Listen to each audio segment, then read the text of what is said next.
Mathieu Naïs, le coiffeur des stars, c'est aujourd'hui 10 salons de coiffure à travers la Belgique. Allez, ça c'est le 6e ici. Qu'est-ce qu'on a ouvert après ici? Jet, Dox. Il a coiffé les Diables Rouges et de nombreuses autres personnalités. Bonsoir, c'est Jean-Claude avec Mathieu Naïs, mon poteau. Sur Instagram, il délivre aujourd'hui des conseils business à ses 50 000 abonnés. On a des belles statistiques. Voilà, ici j'explique le salon Louise par exemple. À la rencontre de Mathieu Naïs, ce coiffeur devenu businessman.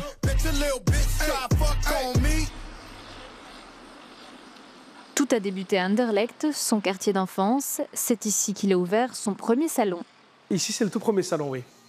Donc c'est ici où tout a commencé. Et je pense, je suis même sûr, c'est ici où toutes les plus grandes stars sont venues se coiffer, oui. J'ai plein de photos où on voit Yuri Tillemans avec Aaron Iseka, le frère de Michy Batshuayi, qui est là, qui est assis. J'ai des vidéos, enfin des photos et des vidéos juste ici à la caisse avant de les encaisser en selfie avec moi. Donc on a plein de souvenirs. J'ai hâte de retirer ma barbe. Je la laisse parce que entre les enfants, entre le boulot, entre tout ça, j'ai pris quelques dizaines de kilos avec le temps. Mais dès que je me reprends en main et que je rattrape ma ligne, je rase toute la barbe. En 2015, donc, quand on a ouvert, j'ai commencé à en coiffer un. J'ai mis sur Instagram. À l'époque, ça ne se faisait pas beaucoup. Ça se faisait beaucoup aux États-Unis. Et je marquais à chaque fois les gens liés à cette personne. Par exemple, j'ai Yuri Tillemans qui vient. Je vais mettre tous les gens qui jouent dans son équipe. Et donc, du coup, premier joueur est venu. Deuxième joueur de la même équipe est venu. Donc voilà, ici, c'est un peu atypique, vous voyez, comme c'est une ancienne banque. En fait, c'était la salle des coffres. Et on a transformé la salle des coffres en barbershop, en fait. Bonjour. Ça va, madame? On va passer à la télé aujourd'hui. Torgan Hazard, il vient ici, hein, Bérard? Ouais, Torgan Hazard vient ici, avec ma fille. À l'époque, en fait, tout l'argent que j'ai mis de côté de mes 16 ans, 17 ans où j'ai démarré le métier, jusqu'à mes 25, 26 ans où j'ai ouvert mon salon, en fait, j'ai mis tout l'argent que j'avais.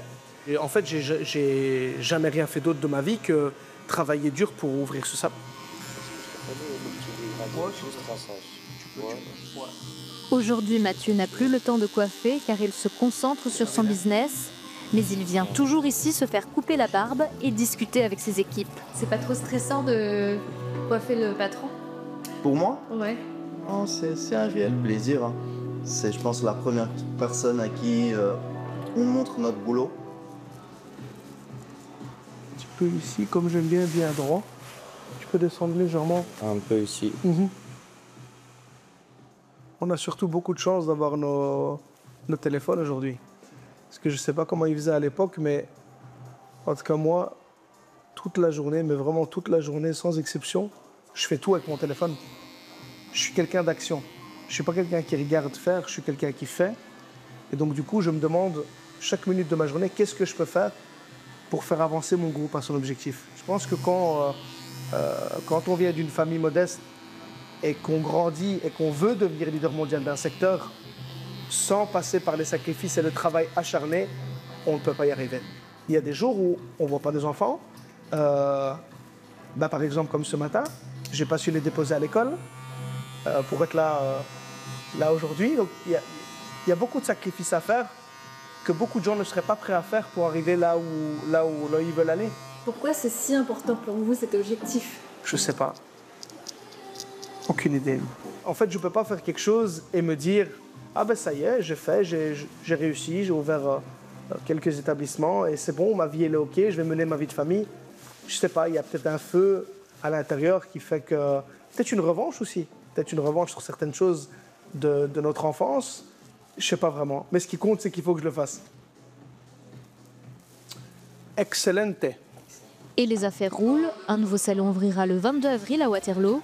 Moi, mon papa, c'est quelqu'un qui est toujours dans la crainte. C'est normal, je suis son fils. Fais attention à ça et à pas te faire arnaquer dans les contrats. Parce que c'est la vision qu'on nous vend de l'entrepreneuriat. Honnêtement, dans la vraie vie, c'est pas comme ça. C'est pas que c'est pas comme ça. Encore avant que vous arriviez, 5 minutes, on m'apprend que y a un des fournisseurs qui nous devait pas mal de sous et contractuellement parlant, on n'a pas le droit de les réclamer. C'est le jeu en fait, c'est pas grave, on passe à l'action, on travaille, on avance et puis parfois on gagne, parfois on perd. J'ai des gens, moi-même de ma famille, qui sont salariés et qui sont très très heureux comme ça et qui me disent même Mathieu, je sais pas comment tu fais, nous on supporterait pas quoi. Moi une fois qu'il est 16h05, moi je suis avec ma famille et je vais à mon foot et il faut pas me déranger. Donc je pense que, mais ceux qui veulent entreprendre, qui vraiment ont cette fibre et ils ont ça en eux, vous ne devez pas avoir peur. Donc là on va à mon salon de Louise. C'est on va dire le plus prestigieux des salons.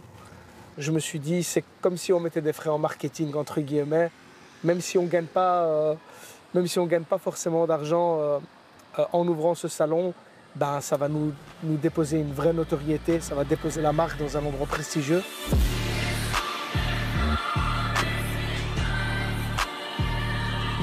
Je vais juste mettre le parc-mètre.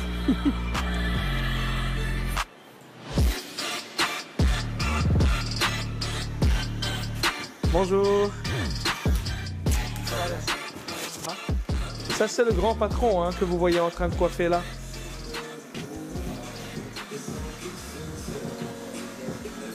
Alès, qui a fait les étagères? Aujourd'hui? Pas ce matin. J'aurais voulu rectifier certaines choses, mais c'est bien. Quand on était à Anderlecht et qu'on a ouvert ici en 2020, comme je coiffais tous les artistes et compagnie, c'était plus facile pour eux d'être coiffés en haut parce qu'ils sont seuls et personne entre guillemets les dérange. Et maintenant, il y a plein de clients, des entrepreneurs, des hommes d'affaires, des gens qui veulent être tranquilles avec leurs femmes ou leurs enfants, qui réservent aussi l'espace. Donc voilà. C'est ici aussi qu'il tourne certaines de ses vidéos publiées sur Instagram. En fait, dans les vidéos, elles sont axées bien sûr sur le métier de la coiffure, mais c'est des vidéos plus entrepreneuriales où, comme la journée d'aujourd'hui, je donne vraiment de la force à toute la nouvelle génération et aux gens qui veulent entreprendre. Moi, je dis toujours aux jeunes de chez nous, les gars, juste écoutez votre client. Combien de coiffeurs vous écoutent? Combien? Ouais, t'inquiète, ouais, nanani, ouais, nanana. Il va te faire une coupe. Tu vas sortir, ils vont dire, oh, c'est quoi ce dégradé? Mais est-ce que c'est vraiment ce que tu voulais? Pas forcément. Donc, écoutez le client, passez un coup de balai, arrivez à l'heure. C'est toutes des choses qu'on parle jamais dans ce métier. On parle toujours de la qualité du travail, mais c'est des choses qui sont primordiales pour garder un client. J'explique à la jeune génération comment gérer son salon de coiffure, comment gérer son business. Je motive également. C'est une forme de se mettre en avant aujourd'hui que les réseaux nous ont donné gratuitement. Et donc, c'est ce qu'on fait. Comment il est arrivé à couper Eden Hazard? Qu'est-ce qui a fait qu'Eden Hazard, il a appelé ce gars? Comment t'expliques que ce client, ça fait 6 ans qu'il coupe avec moi? Chaque fois qu'il vient en Belgique, il fait appel à la même personne. Pourquoi? Pour toutes ces choses-là. Il va me dire, Mathieu, sois là à 14h. Je ne vais pas être là à 14h20. Je vais être là à 13h50. S'il faut, moi, je vais l'attendre 20 minutes.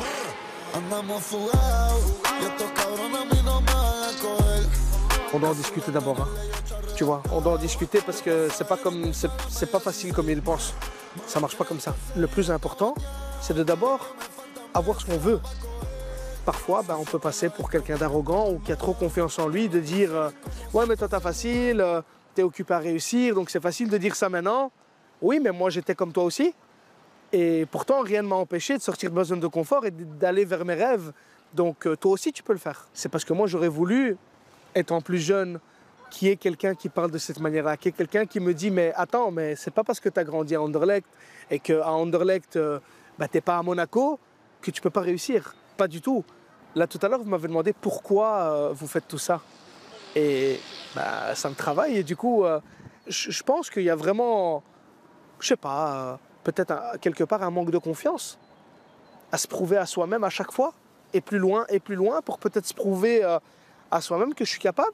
Peut-être prouver aux parents, parce que peut-être que par moment, les parents n'ont pas montré assez de confiance. Voilà, parce que j'ai pas fait d'études, parce qu'il y a plein de choses que j'ai ratées dans ma vie. À mon avis, je suis encore en train de répondre à cette question. Je suis encore très jeune, j'ai le début de la trentaine, et je pense que dans un jour, j'aurai la réponse. Mais c'est comme ça. Je pense qu'un jour, si on me pose la question, est-ce que vous auriez pu mieux faire? Est-ce qu'il y a des choses que vous regrettez? Et que je dis, non, en fait, je regrette rien, j'aurais pas pu mieux faire. Moi, bah voilà, le mieux que j'ai pu faire, c'est ça. C'est pas beaucoup, mais c'est le mieux que... C'est la meilleure version de moi-même. Moi, ma manière d'être heureux, c'est de me rendre fier. D'être fier, et puis bien sûr, quand ma femme me dit qu'elle est fière de moi, mes parents, mes enfants, ben, quand je passe à la télé, que mes enfants me voient et que je rentre à la maison, ben, ils sont très contents. Et ma femme filme leurs réactions des fois. Moi, je suis plus à la recherche de ça. Parce que je pense qu'on peut demander autour de nous à n'importe qui, est-ce que vous êtes heureux? Je pense que 99% des gens vont dire je suis heureux, mais il y a toujours un mais derrière. Moi, il n'y a pas de mais, je suis très bien.